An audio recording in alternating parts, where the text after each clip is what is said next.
یہ کہانی ہے اس بچے کی جس نے بیبیلون کے مندروں میں گھس کر ان کے خداؤں کو برباد کر دیا۔ اپنا سارا وقت اور سمجھ لگا کر یہ مندر بنایا ہے میں نے۔ امید ہے آپ کو مندر کا یہ نمونہ پسند آیا ہوگا۔ یہ مندر صرف ایک عمارت نہیں بلکہ بیبیلون کی شان بنے گا، اور جب اس میں بیبیلون کے خداؤں کو رکھا جائے گا تب پوری دنیا ہمارے خداؤں کی طاقت اور شان دیکھے گی۔ بے شک یہ مندر بیبیلون کی شان بنے گا۔ آذر جی آپ اب بت تراشی کا کام شروع کیجیے۔ بہتر۔ ایسے بت بنائیے کہ دیوتا بھی حیران ہو جائیں۔ ایک بات اور آذر، جی دھیان دیجیے گا کہ بت تراشی کے کام میں کوئی کمی نہ رہنے پائے۔ آپ بے فکر رہیے، خداؤں کو تراشنے کا کام مجھے اپنی جان سے بھی زیادہ عزیز ہے۔ کیا بات ہے، بہترین۔ میں نے مدد کے لیے کچھ کاریگروں کو بھی بلا لیا ہے۔ اس کے علاوہ میرا خیال ہے کہ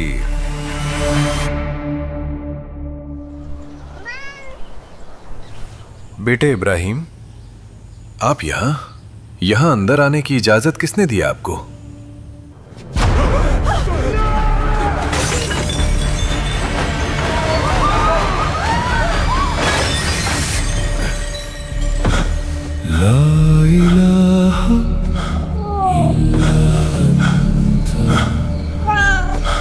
ہٹ منحوس کہیں کی، بھاگ یہاں سے۔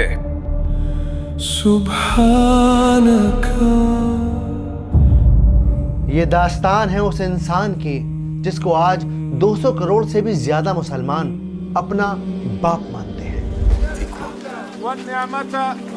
ایک ایسا باپ جس کی آواز ہم نے کبھی سنی نہیں، جن کا چہرہ ہم نے کبھی دیکھا نہیں، لیکن پھر بھی نماز کا ہر سجدہ، حج کا ہر چکر، قربانی کا ہر قطرہ صرف اس انسان کی یاد دلاتا ہے۔ ایک ایسا انسان جن کا ایمان اتنا مضبوط ہے کہ اگر دنیا کے 206 کروڑ مسلمانوں کو ایمان کو اکٹھا کر لیا جائے تب بھی شاید ان کے ایمان کے برابر نہ ہو سکے گا۔ یہ وہ انسان ہے جن کی وجہ سے میری اور آپ کی پہچان ہے۔ یہ وہ انسان ہے جس کی وجہ سے آج ہم مسلمان ہیں۔ یہ بات ہے ابراہیم علیہ السلام کی۔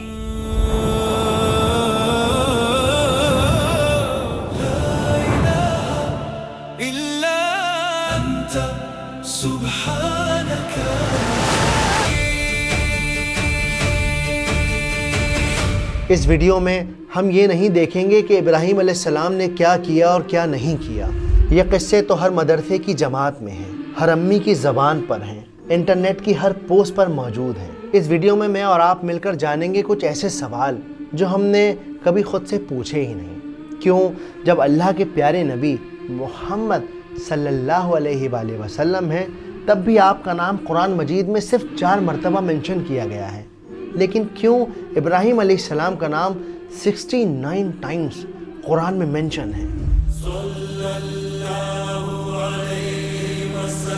اور ابراہیم علیہ السلام نے ایسے کون سے فیصلے لیے جو آج بھی میری اور آپ کی زندگی کو کنٹرول کر رہے ہیں؟ اور کیسے زمین پر چلنے والا یہ انسان ساری کائنات کے مالک اللہ کا دوست یعنی خلیل بن گیا؟ اور سب سے زیادہ امپورٹنٹ، کس طرح میں اور آپ اس بقرعید صرف بکرا ذبح نہیں کریں گے بلکہ تلاش کریں گے اپنے پیارے اسماعیل کی، جس کو اللہ کی راہ میں قربان کرنا ہے۔ ابراہیم ونعم الوکیل، حسبنا اللہ ونعم الوکیل۔ ابھی کچھ دنوں میں اور آپ بکرے کی منڈیوں میں نظر آئیں گے۔ کچھ خوش نصیب حج کریں گے، شیطان کو کنکریاں ماریں گے، کچھ لوگ اپنی قربانی کے جانور کا شو آف کریں گے اور کچھ شکایتیں کریں گے۔ آخر کیا ضرورت ہے کہ اتنے بڑے پیمانے پر چند دنوں کے اندر لاکھوں کی تعداد میں جانور قربان کر دیے جائیں، کروڑوں کی تعداد میں جانور قربان کر دیے جائیں؟ اس سال جو ہے قربانی نہ کر کے اس سے حاصل ہونے والی جو آمدن ہے وہی رقم جو جانور کی خرید پہ صرف ہوگی، اس سے سکولز کھول دیے جائیں، ہاسپٹلز کھول دیے جائیں۔ اس کے بارے میں آپ کی کیا رائے ہے؟ سوال یہ نہیں کہ میں اور آپ قربانی کیوں کرتے ہیں اور کیوں نہیں کرتے، ضروری سوال یہ ہے کہ ہماری زندگی کا اسٹیئرنگ وہیل آخر کس کے ہاتھ میں ہے؟ آپ جس دین کو فالو کر رہے ہیں، شاید آپ کے دادا پردادا نے کچھ صدیوں پہلے اسلام کو قبول کر لیا ہوگا اور جس وجہ سے آج آپ مسلمان کہلائے۔ وصیت میں ملے اس مذہب کی وجہ سے آج ہم میں سے زیادہ تر لوگوں کا یہ حال ہے کہ وہ یہ ٹھیک سے بتا بھی نہیں سکتے کہ مسلمان ہوتا کون ہے، اصل میں مسلم لفظ آیا کہاں سے ہے اور پہلی بار کس نے اس لفظ کا استعمال کیا۔ اسی اللہ نے پہلے یعنی پہلی کتابوں میں تمہارا نام مسلم رکھا تھا اور اس کتاب میں بھی وہی نام رکھا ہے۔ مسلمانوں، اللہ کے دین کی رسی کو پکڑے رہو۔ مسلمان ہونے کی ایک کہانی شروع ہوتی ہے آج سے کئی سو سال پہلے میسوپوٹامیہ کے شہر بیبیلون سے، جسے آج ہم عراق کہتے ہیں۔ یہ دنیا کی سب سے ایڈوانس سویلائزیشن میں سے ایک تھی، لیکن ہر گلی، ہر گھر، ہر بازار میں بتوں کی پوجا ہوتی تھی، پتھر کے، لکڑی کے، سونے کے بت۔ لوگ ان بے جان پتھروں کو سجدے کرتے، کوئی اپنی صحت مانگتا، کوئی اولاد مانگتا، پر پتھر کے کان نے کسی کی پکار نہ سنی اور لکڑی کی آنکھیں کسی کے آنسو نہ دیکھ سکی۔ اے ایک آنکھ والی دیوی شماش، تو سب دیکھنے والی ہے، مجھے صحت دے۔ یہ خدا محبت کم کرتے تھے، ناراض جلدی ہوتے تھے۔ دن رات ان کو خوش کرنے کے لیے بلیاں چڑھائی جاتی۔ اے خداؤں کے خدا، یہ جانور آپ کی راہ میں بلی چڑھاتے ہیں۔ بارش کروا دیجیے، ہماری تکلیفیں دور کر دیجیے۔ اور ان سب خداؤں کا ٹھیکیدار تھا یہاں کا بادشاہ نمرود، جو اپنے آپ کو خدا کہلواتا، جو اپنے آگے سر جھکواتا، اپنے بتوں کے آگے لوگوں کے سجدے کرنے پر مجبور کرتا۔ اور ان جھوٹے خداؤں کو بنانے والا اس شہر کا سب سے ماہر بت تراش آذر۔ پورے بیبیلون میں آذر جیسا پتھر تراشنے والا نہ تھا۔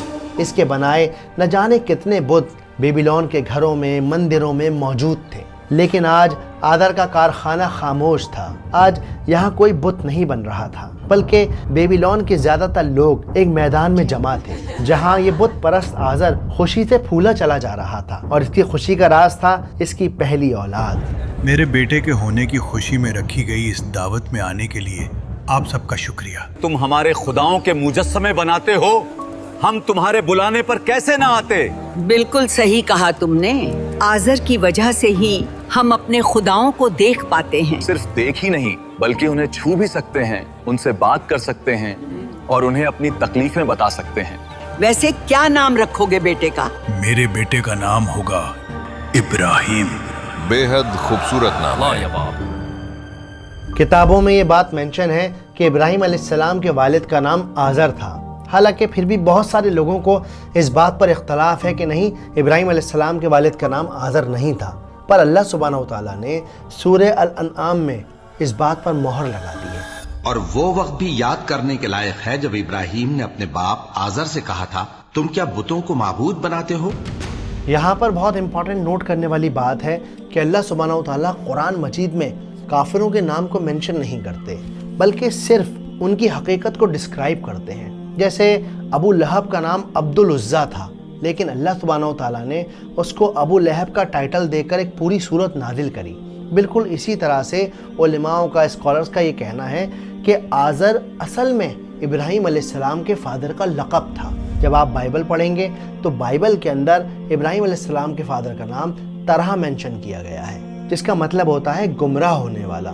اب یہاں اللہ سبحانہ وتعالیٰ کا فیصلہ دیکھیے کہ جس گھر میں پتھروں کو تراش کر خدا بنائے جاتے تھے، اسی بت تراش کے آنگن میں اللہ نے اس روشنی کو پیدا کیا جو پوری دنیا کو توحید کا سبق سکھانے والی تھی۔ یہ وہی اللہ ہے جو موسیٰ علیہ السلام کو فرعون کے محل میں پالتا ہے۔ یہ وہی اللہ ہے جو یوسف علیہ السلام کو کنویں سے نکال کر ایجپٹ کا وزیر بناتا ہے، تاکہ ہر وہ انسان جو یہ سوچتا ہے کہ میرا ماحول خراب ہے، مجھے کوئی سپورٹ کرنے والا نہیں، میں اپنے حالات کو کیسے بدلوں گا، میں کس طرح سے سروائیو کروں گا، وہ ان نبیوں کی زندگی کو دیکھے اور سیکھے اور جانے کہ اللہ سبحانہ وتعالیٰ کا فیصلہ ہر چیز سے بلند ہوتا ہے۔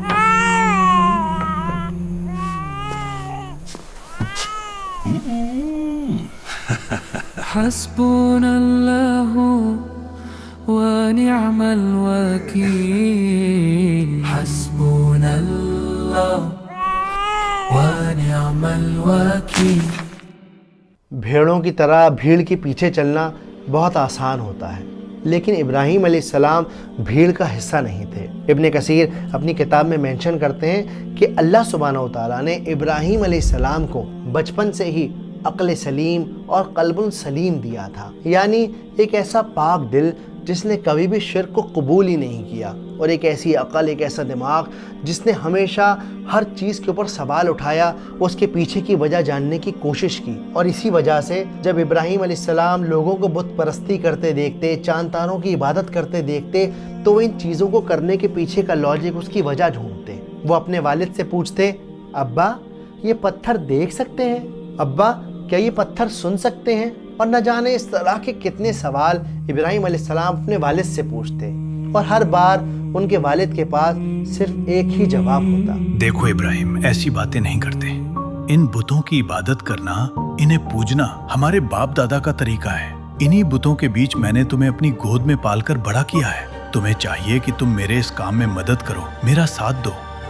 آؤ ان کے آگے سر جھکاؤ۔ لیکن ابراہیم علیہ السلام نے کبھی بتوں کے آگے سر نہیں جھکایا۔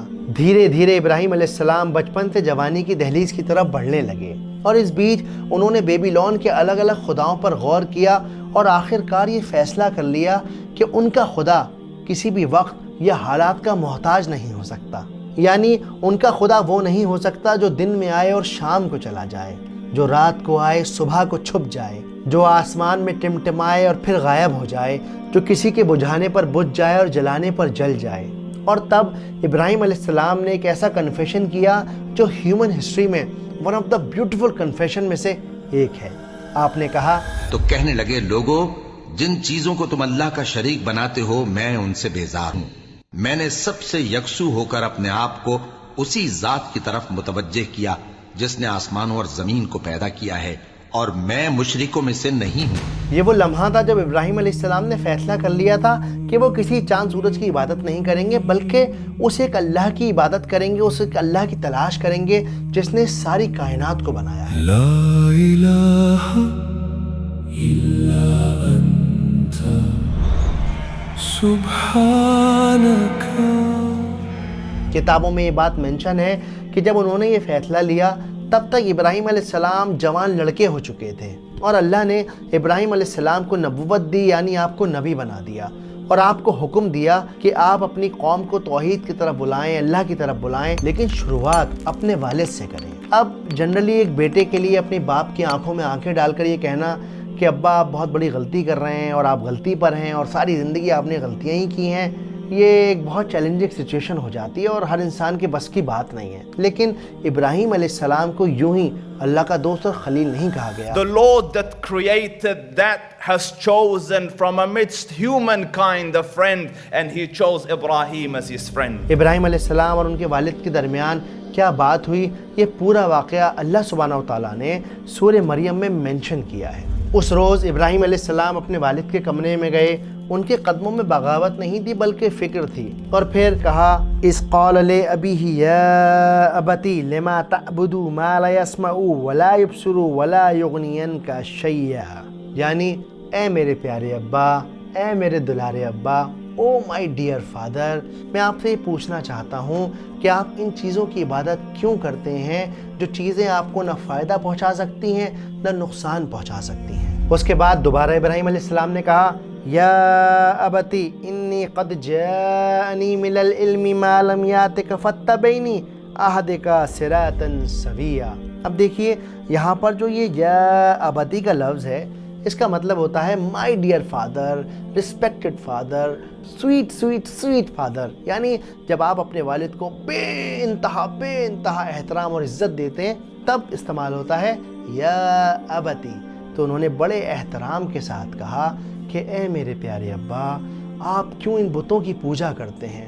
اور اللہ سبحانہ و تعالیٰ نے مجھے ایک ایسا علم دیا ہے جس کی نالج شاید ابھی تک آپ کو نہیں مل پائی ہے، تو آپ میری بات کو غور سے سنیے۔ اس کے بعد ابراہیم علیہ السلام نے کہا، یا ابتی لا تعبد الشیطان ان الشیطان کان للرحمن عصیا، اے میرے پیارے ابا، یہ بتوں کی پوجا کرنا شیطانوں کی پوجا کرنا ہوتا ہے، اور یقین مانیے اس شیطان نے آپ کو بھٹکا دیا ہے۔ اور پھر ابراہیم علیہ السلام نے اپنے ڈر کو ظاہر کیا اور اپنے ابا کو بتایا کہ وہ ان سے کس حد تک محبت کرتے ہیں، اور آپ نے کہا، یا ابتی انی اخاف ان یمسک عذاب من الرحمن فتکون للشیطان ولیا، میرے پیارے ابا، مجھے اس بات کا ڈر لگتا ہے کہ کہیں ایسا نہ ہو کہ آپ شیطان کے بھٹکاوے میں رہ جائیں اور پھر آخرت کے روز اللہ سبحانہ و تعالیٰ آپ کو جہنم کی آگ میں ڈال دیں اور آپ شیطان کے ساتھ ہی ان کے ولی ہو جائیں۔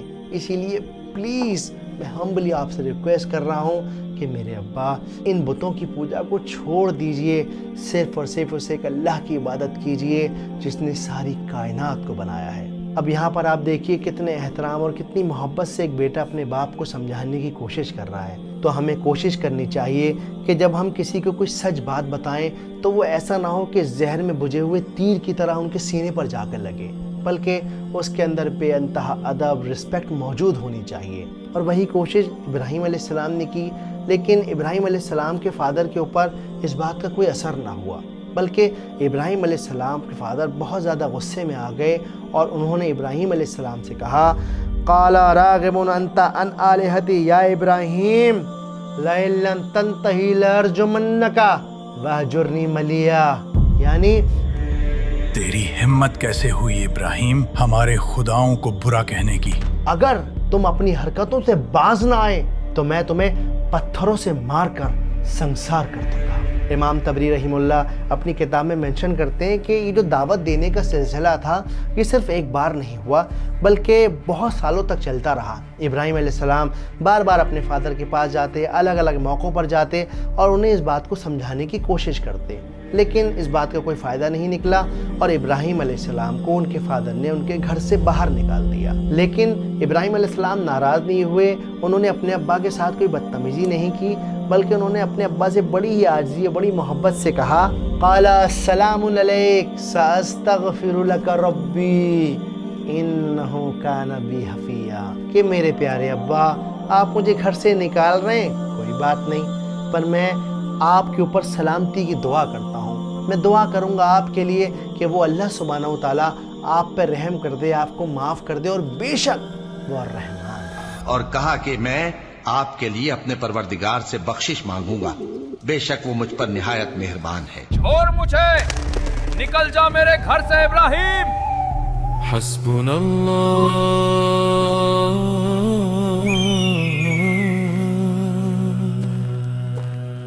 ونعم الوکیل۔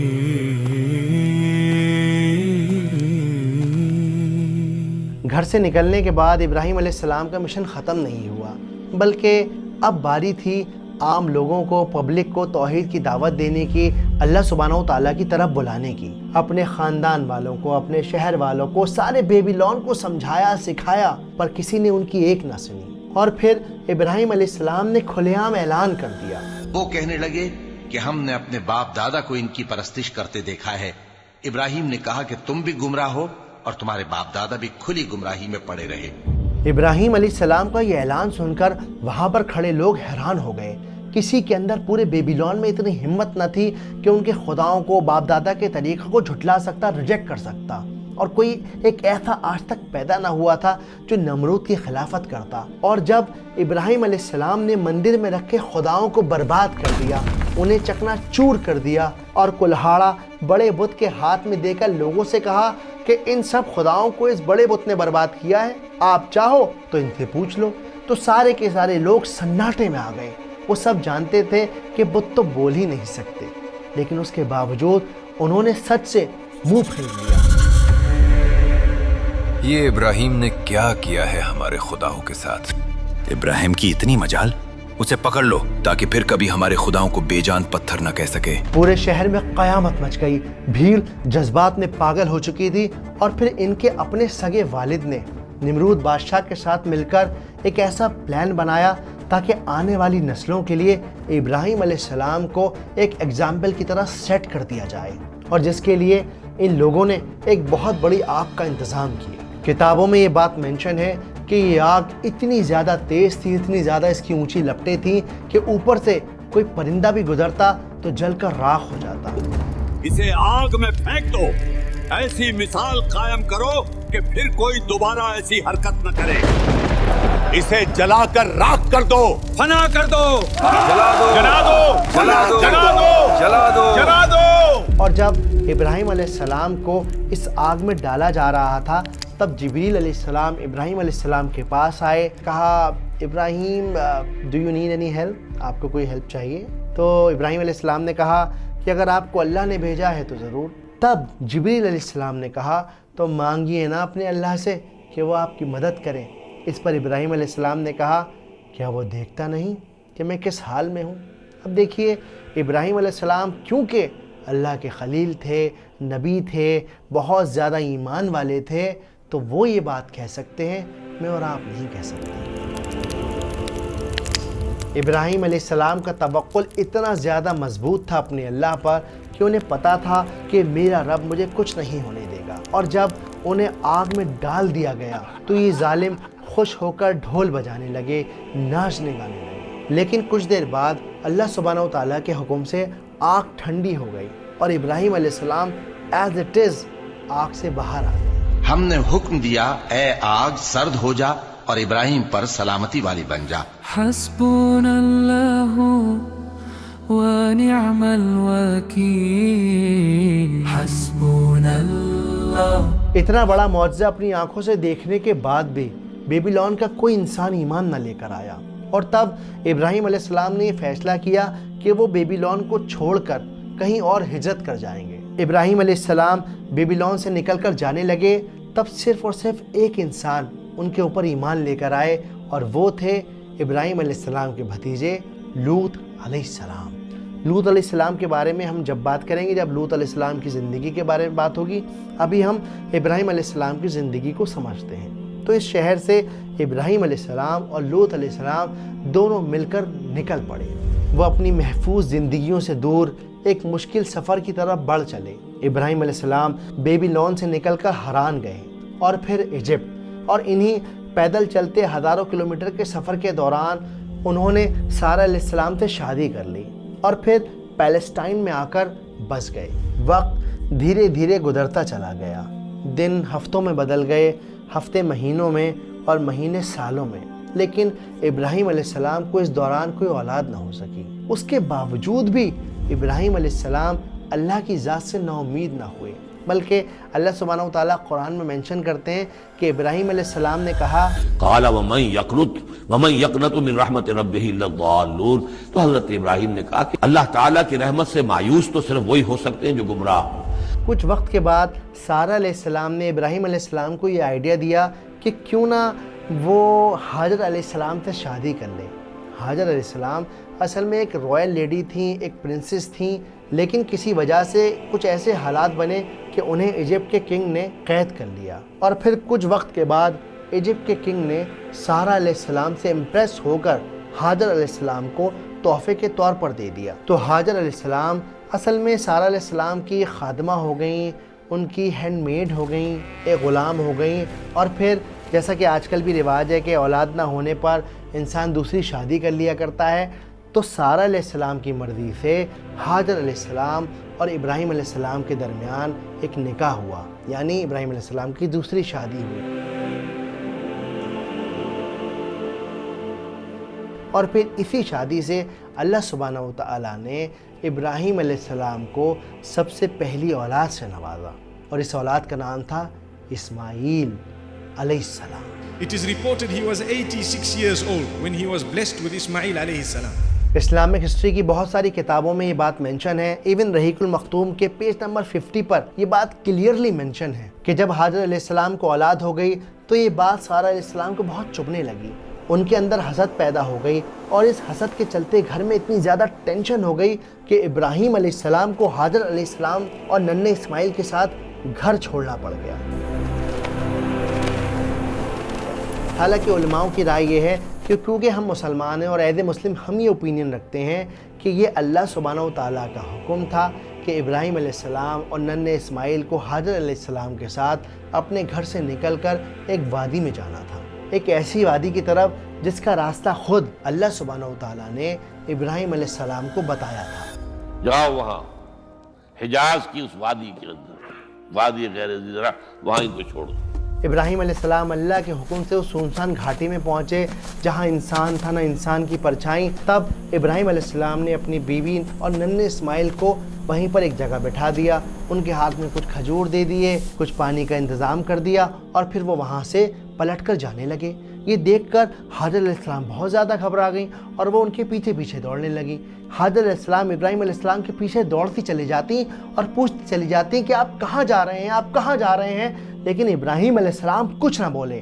اور کیونکہ حاجر علیہ السلام بہت ایمان والی تھیں, تقوی والی لیڈی تھیں, تب وہ سمجھ گئیں کہ یہ ضرور اللہ سبحانہ و تعالیٰ کا فیصلہ ہے, کیونکہ ابراہیم علیہ السلام اللہ کے نبی ہیں اور وہ کوئی کام بغیر اللہ کی مرضی کے نہیں کرتے. تب آپ نے ابراہیم علیہ السلام سے پوچھا کہ کیا یہ اللہ کی مرضی ہے؟ ابراہیم علیہ السلام کچھ نہ بولے, وہ بس مڑے اور مڑ کر انہوں نے ہاں میں سر ہلا دیا کہ ہاں یہ اللہ کی مرضی ہے. اور اس پر حاجر علیہ السلام نے کہا تو بس پھر آپ بے فکر ہو کر جائیے, وہ ہمیں کبھی اکیلا نہیں چھوڑے گا. حسبنا اللہ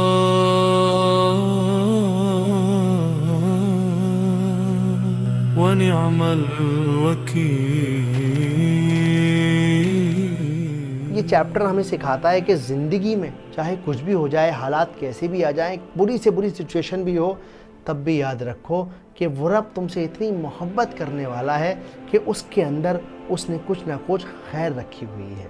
اور ہوا بھی وہی کہ کچھ دنوں کے بعد حاجر علیہ السلام کے پاس پانی ختم ہو گیا, کھجور ختم ہو گئے اور اسماعیل علیہ السلام بری طرح سے چیخنے لگے.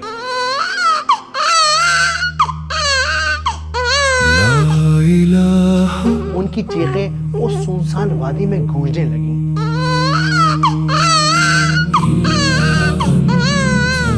ماں کا دل یہ دیکھ کر تڑپ اٹھا کہ ان کی اولاد کس طرح تکلیف میں. سبحانک انی کنت من الظالمین. سبحانک.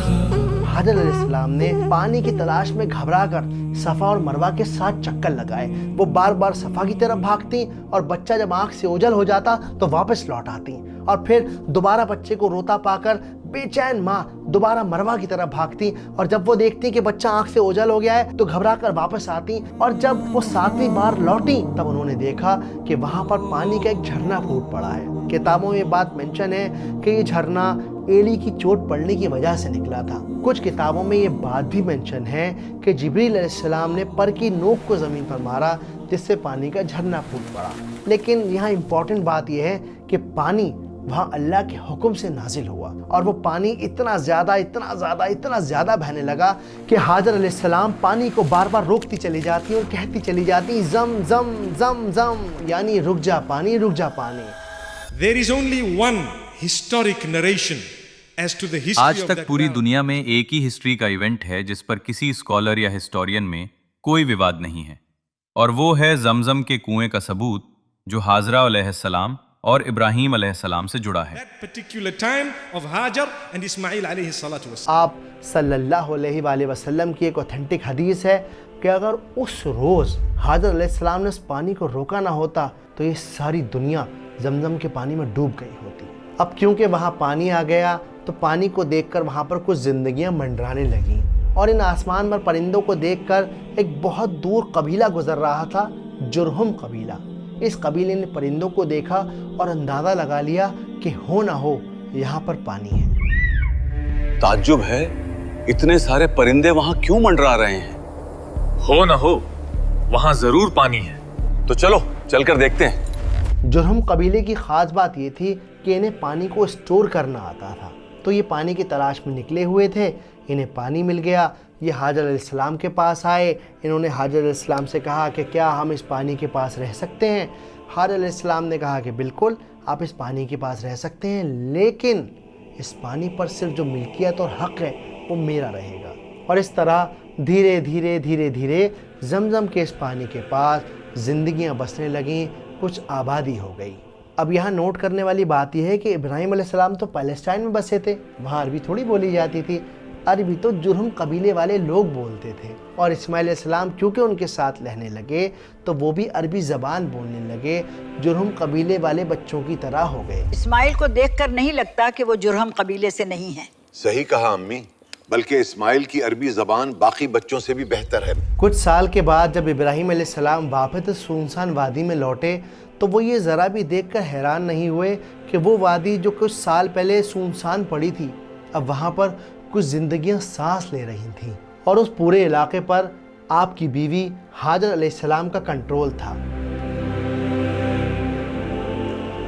وقت گزرتا چلا گیا۔ اللہ سبحانہ و تعالیٰ نے ایک رات ابراہیم علیہ السلام کو ایک خواب دکھایا۔ ابراہیم، اس خواب میں اللہ سبحانہ و تعالیٰ نے ابراہیم علیہ السلام کو دکھایا کہ وہ اپنے بیٹے اسماعیل علیہ السلام کو ذبح کر رہے ہیں۔ جب وہ ان کے ساتھ دوڑ دھوپ کی عمر کو پہنچا تو ابراہیم نے کہا کہ بیٹا، میں خواب میں دیکھتا ہوں کہ گویا تم کو ذبح کر رہا ہوں، تو تم سوچ لو کہ تمہارا کیا ارادہ ہے۔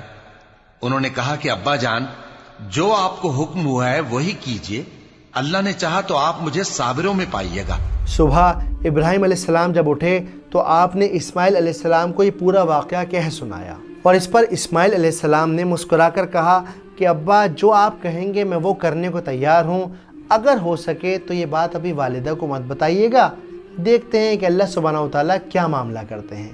اور پھر اسماعیل علیہ السلام اور ابراہیم علیہ السلام اس سفر پر نکل پڑے، اکیلے اپنی بیوی ہاجر علیہ السلام کو پیچھے چھوڑ کر۔ اس دن مکہ کی وہ ریت چمک رہی تھی۔ ابراہیم علیہ السلام اور اسماعیل علیہ السلام قربانی کے مقام کی طرف تیزی سے چل رہے تھے۔ راستے میں جب یہ دونوں مینا کے میدان کے پاس پہنچے تب شیطان ان کے پاس آیا۔ یہ کیسا خدا ہے ابراہیم جو تمہارا امتحان پر امتحان لیتا ہے؟ اتنی ساری مشکلیں، لوٹ جاؤ ابراہیم، واپس لوٹ جاؤ۔ مگر ابراہیم علیہ السلام کا توکل کوئی عام توکل نہیں تھا۔ انہوں نے اپنے بیٹے اسماعیل علیہ السلام کے ساتھ مل کر شیطان کو 7 کنکریاں ماری اور اسے وہاں سے بھگا دیا۔ جب لوگ حج کرنے جاتے ہیں تو ہم اسی بات کو واپس سے ری انیکٹ کرتے ہیں اور شیطان کو 7 کنکریاں مارتے ہیں۔ شیطان کو بھگا کر یہ دونوں واپس اپنے سفر پر نکل پڑے۔ قربانی کی جگہ پہنچ کر ابراہیم علیہ السلام نے اسماعیل علیہ السلام کو لٹا دیا اور ایک چھری نکال لی۔ ایک لمحے کے لیے جیسے سب رک گیا، آسمان نے اپنی سانسیں روک لیں، پرندوں نے اپنے پر کھول لیے اور زمین نے اپنی نگاہیں نیچے کر لیں۔ دور دور تک بس گہرا سناٹا، اور جیسے ہی انہوں نے بیٹے کی گردن پر چھری چلائی اس لمحے ایک میمنے کی چیخ گونج اٹھی۔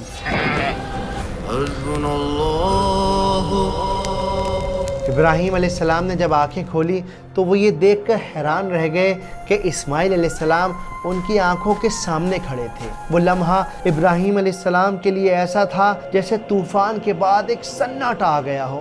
انہوں نے دوڑ کر اپنے بیٹے کو سینے سے لگا لیا۔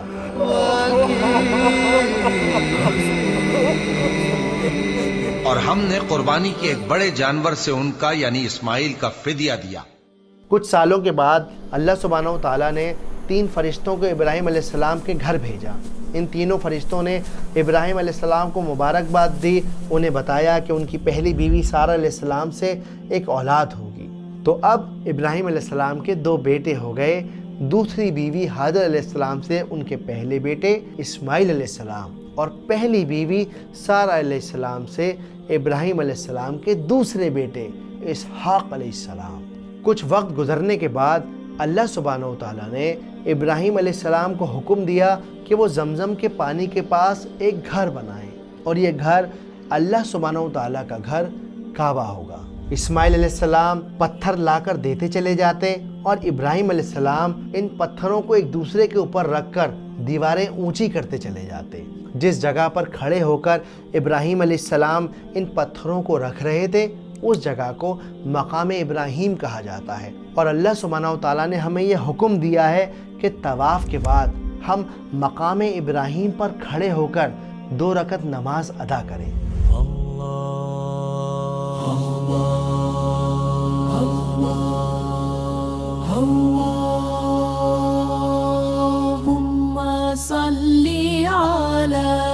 اس دن ابراہیم علیہ السلام صرف اللہ کا گھر کعبہ نہیں بنا رہے تھے بلکہ میرے اور آپ کے فیوچر کو ڈیزائن کر رہے تھے۔ ویڈیو کی شروعات میں نے آپ سے کچھ سوال کیے تھے کہ کیوں اللہ کے رسول صلی اللہ علیہ وآلہ وسلم کا نام قرآن مجید میں صرف 4 بار مینشن کیا گیا ہے لیکن ابراہیم علیہ السلام کا نام 69 ٹائمز، اور کیوں ہمیں ملت ابراہیم کہا جاتا ہے، کیوں رسول اللہ صلی اللہ علیہ وآلہ وسلم کے ذریعے پھیلائے گئے دین کو دین ابراہیمی کہا جاتا ہے، اور کس طرح ابراہیم علیہ السلام نے جو فیصلے لیے وہ آج بھی میری اور آپ کی زندگی کو پازیٹیولی افیکٹ کر رہے ہیں۔ ان سب کا جواب ایک چھوٹی سی بات میں چھپا ہے۔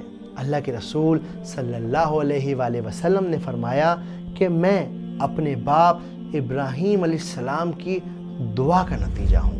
وہ دعا جو ابراہیم علیہ السلام نے کعبہ بناتے وقت مانگی تھی، تو حقیقت یہ ہے کہ میں اور آپ صرف کوئی مذہب فالو نہیں کر رہے بلکہ ہم ایک لیگیسی ہیں۔ ہم صدیوں پہلے مکہ کی اس ویران وادی میں ابراہیم علیہ السلام کے ذریعے مانگی گئی دعا کا جیتا جاگتا نتیجہ ہے، اور یہی وجہ ہے کہ آج ہماری نماز کا ہر رکوع، ہر سجدہ، صفا اور مروہ کی وہ دوڑ، زمزم کا وہ پانی اور ہمارا یہ نام مسلمان، یہ سب ابراہیم علیہ السلام کے دعاؤں کا نتیجہ ہے، ان کے ذریعے لیے گئے فیصلوں کا نتیجہ ہے۔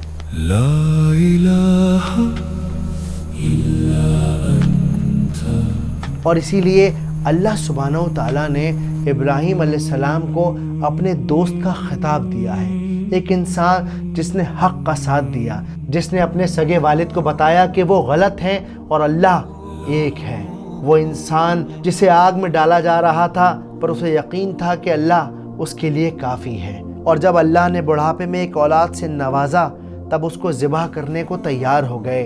یہ ہے ابراہیم علیہ السلام کو وہ توکل کہ انہوں نے کہا کہ اللہ کے کہنے پر میں دنیا کی ہر چیز اپنی ہستی کو مٹا دوں گا کیونکہ میرے لیے صرف وہ اللہ کافی ہے۔ حسبنا اللہ ونعم الوکیل، حسبنا اللہ ونعم الوکیل۔ یاد رکھیے، قربانی صرف جانور کے گلے پر چھری چلانا نہیں ہوتا، بلکہ اصل قربانی وہ ہے جب انسان اپنے نفس کو مار کر اپنے اندر سب سے پیارے اسماعیل کی تلاش کرے اور اللہ کی راہ میں قربان کر دے۔ حسبنا اللہ ونعم